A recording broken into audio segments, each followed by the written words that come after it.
You are listening to episode 20 of the Simple Farmhouse Life podcast. I can't believe that we're already to episode 20. I feel like I just started this thing. I had it in my head to start it a long time ago, never did. And then now here we go on a roll, getting these podcast episodes out. You all are constantly giving me new ideas via email, Instagram, and I really appreciate it because it helps to give me more things to chat about. In today's episode, I want to talk about getting everything done.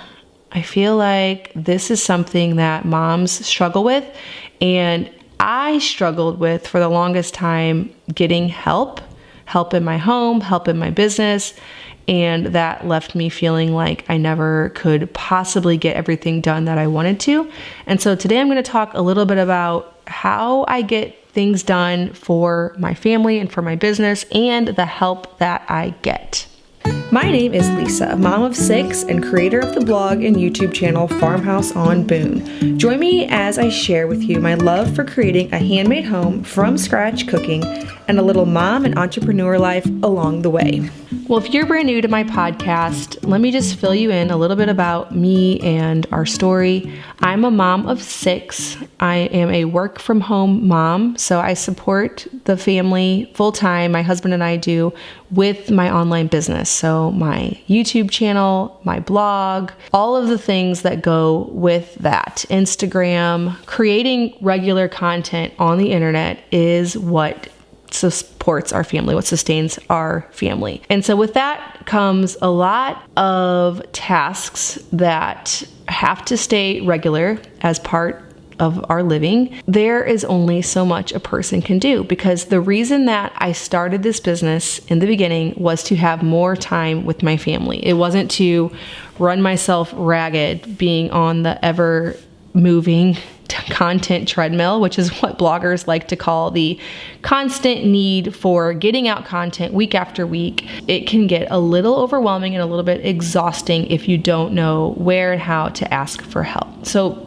how my business runs is I have the goal of getting out 2 videos, 2 blog posts, and 2 podcasts every week. Now that has been the goal. That has been what I've been doing for years now. That means that there is a lot of planning involved, and it kind of has to run like a well-oiled machine for it to all happen, because all the while, obviously, I have a family to care for, and I want to care for them. I want to cook for them, do laundry, just be a mom. That is my desire. I want to be out in the garden with dirty fingernails and not just writing about gardening, which definitely has the tendency to happen with bloggers. It's something to fight against. To be able to embrace the lifestyle that you write about requires that you do set some boundaries and get some help, or you can't make it all happen. So first I'll talk about some of the help that I get. With the blog, 2 new posts every single week, what part of that is my responsibility? Now, I set this up in the last year or so. I've been getting help for a while. I've had one person with me since the beginning of my business starting, all the way back in the pillow sewing days, who actually sewed pillows for me. She's been with me this whole time, learning new things as the business grows and changes, and she is definitely, I couldn't really do this without her. So the way that it works is each week I have a planner. It's online, and in that online planner that everybody on my team can log into, I have what blog posts and what videos are going out for the week. Now, I have to be a couple of weeks ahead, because what I do is my responsibility, my portion of this is to shoot 2 videos. So let's say, for example, that next week I am launching a blueberry cobbler, a sourdough blueberry cobbler recipe, and a sourdough French toast recipe. That's because that is exactly what's happening. So last week, there was a day where I set up my lights, my camera, my microphone, got out all the ingredients for those recipes, and I filmed them. Now, by this point, obviously, I kind of skipped the part where I already had tested out these recipes. Now, usually a recipe testing just basically involves making it for my family, jotting down the things that I would change so that I could try it again, get it right, so that on this shoot day, I'm ready to go. I have 2 cameras set up, one capturing my hands and the B-roll of making this recipe, and one capturing straight on, and I shoot them. And I put the recipes in folders on a hard drive, and then on Sunday, that is the day that I exchange hard drives with the video editor that I have. So I give her some raw footage of me making sourdough, blueberry cobbler, and sourdough French toast, and then she hands me back the hard drive from the week before.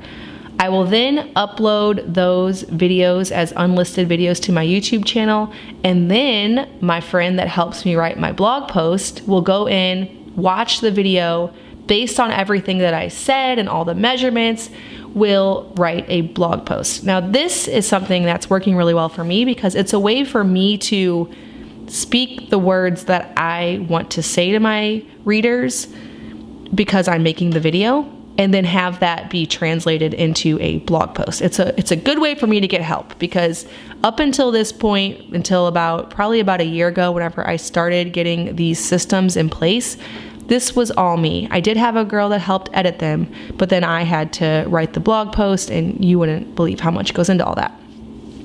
So I upload the photos, I take the video, and that is my portion of the creative process. It is creating the video, creating the photos, and then I have help from there, turning that raw material into something tangible that I can present to my audience. I have a baby waking up over here, so he's making me bounce for this quiet time here. But I also have a virtual assistant that helps me with Facebook, posting there 3 or 4 times a day, answering the questions that I get. I get messages probably close to 50 a day. I don't think I'm even exaggerating on that one.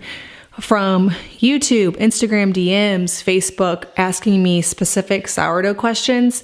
And I could just never get all of that done without some kind of help. I would do nothing else than sit down at the computer answering people's sourdough questions.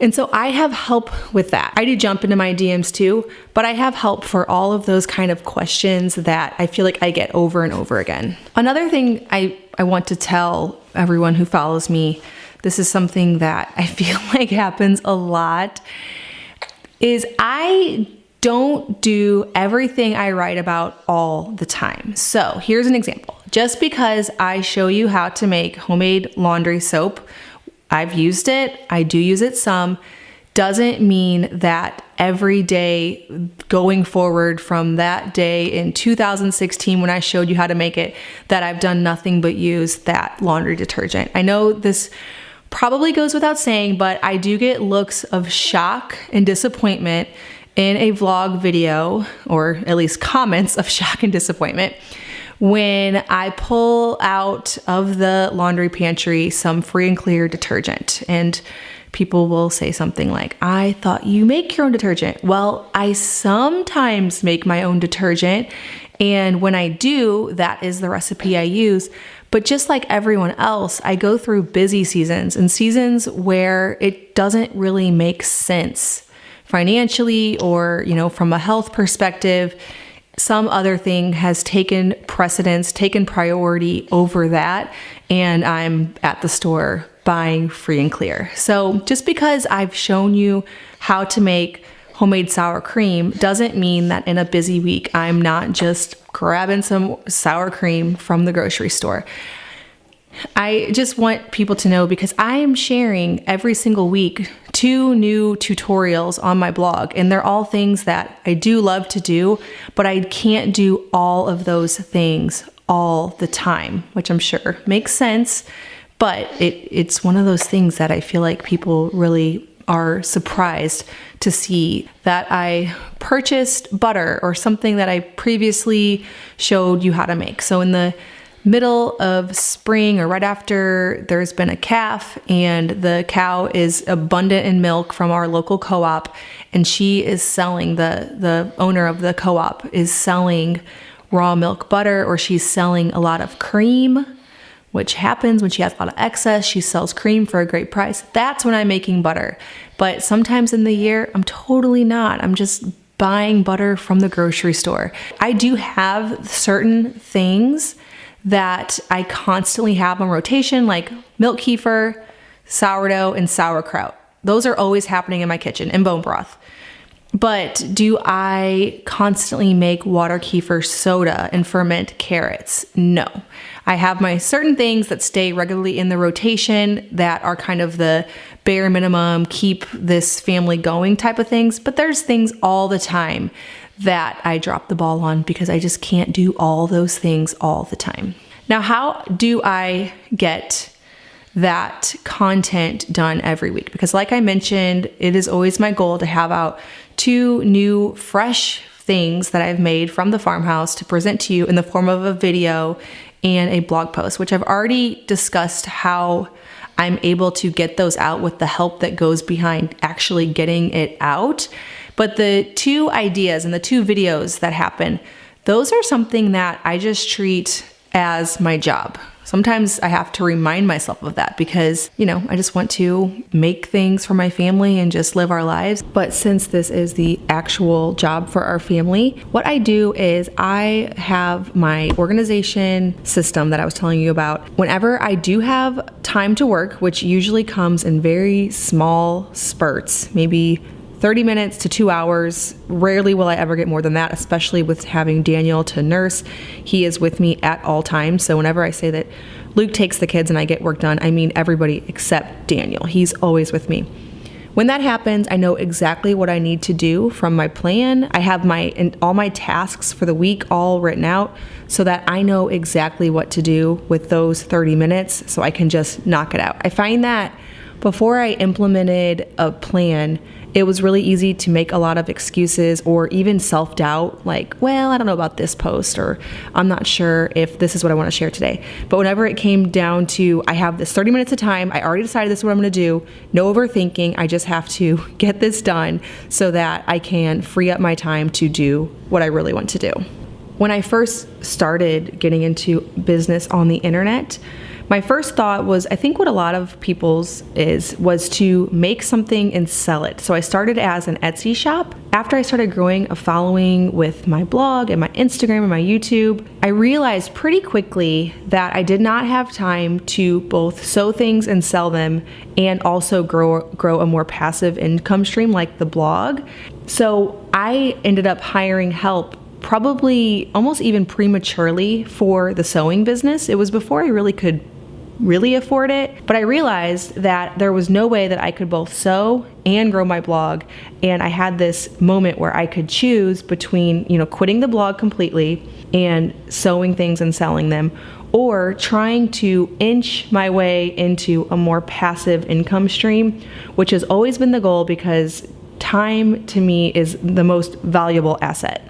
So how did I get to the point where I decided I could take on help? Because I know that most entrepreneurs have this same thought that nobody can do it as well as me. This is my business and I will do every last thing. I simply did it out of, okay, I can only do this so long. I think that there is this 2-year phase of building up your blog where you do everything. You have to get the ball rolling and get the momentum going so that you can afford to hire people. But at some point, you have to be able to take that momentum and use it to hire people. Or too many bloggers I've seen, any online business person, whether that is a person who does a direct marketing company or an Etsy seller, at some point, if these things don't happen and you just think, you know what, I just want to keep all of the profits I'm making, so I'm not going to hire anyone, burnout will happen and the business will be over. So how do I get everything done? I have a lot of help. I actually even have someone that comes every other week and cleans my house. Now, this is something that I definitely fought against for a long time. It wasn't that I didn't think the help would be nice. I was a little bit afraid of spoiling our family. I didn't want the kids to think, oh, we just make whatever messes we want and somebody cleans them up. So the reason that we did it is I felt like it was something kind of nagging at me. Once every couple weeks, this house needs to be cleaned from top to bottom. And I just wasn't getting to it with all the other life responsibilities that we have. So the way that we do this is I still have the kids clean their bathroom and clean their rooms as if there is no person coming to help us. And so whether or not they do an amazing job, it doesn't really matter because it'll get done again. I mean, of course, I'll tell them you should do this job better. But it's just kind of a catch-all and it helps to ease my mind. Another way that I get help is I order my groceries.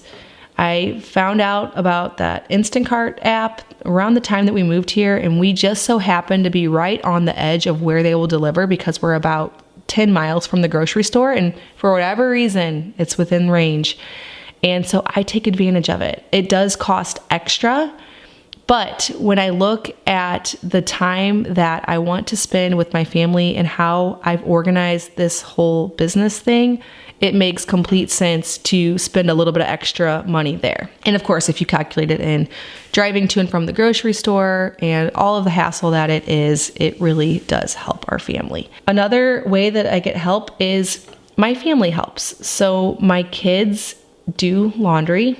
They put the laundry away. It isn't always the best, but I will take the help. That's the thing. I will not be a perfectionist with my business, with how people pick out my produce, because I know people have said that they won't use Instacart because they're afraid their produce will be not exactly perfect. Well, you know what? If somebody's shopping for my groceries, I will give them a little bit of a pass if there is a little bit of not so great cilantro that's a little bit browned in the bottom of the bag. Not that that just happened or anything, but total pass. I'm not mad. Someone is taking something that would have taken me hours out of my day. Right now, I'm able to record a podcast because I got Instacart. And I can tell you that there is never in life or business or anything a way that you can do everything without taking away something. So the some things I've chosen to take away are going to the grocery store. Now, if we're in town, I'll totally stop by the grocery store and get some things. But if I am thinking we need groceries, I'm not going to leave this house and go do that. We're going to instead, Luke's doing read alouds with the kids. I'm going to record a podcast, and we are going to incur that extra cost to not have to worry about going to get groceries. Another way that we get help is we hire a babysitter. Now, it's just my younger sister, but we do hire her to come once a week and watch the kids. And this is something that we never used to do. I just felt like that would be a waste because, we could do an in-home date night, which all sounds great until your kids are over the age of 11 and stay up till 10 o'clock. And so now Luke and I have that intentional time where we can go out for no productive reason whatsoever and just enjoy ourselves. It helps us because, we are here in this house together as a family all the time, which is great, but it also presents its own unique challenges. And having that time to look forward to where we can both just do whatever we want. Of course, we bring Daniel with us, but we can just sit there and have a meal or listen to some music, or one of our new favorites, go to a bookstore and just look at books without anybody interrupting is magnificent. All right. Well, the purpose of this podcast is if you are feeling discouraged, I know I look at other people and see things that they do and wonder, how do they get all that done? Are they staying up till 3 a.m. and waking up at 6 a.m.? And do they work 25,000 times faster than me? What is going on? So I wanted to pull back the veil a little bit so that you could see that I definitely am just like you. I don't get everything done. I don't have the capability of it. I could, instead of having someone come over every other week and help us clean our house, I could stay up, past 10 o'clock and do it. I usually get all of my work done by 8. but I just want to sit and chill and watch Netflix with my husband. That's what I want to do.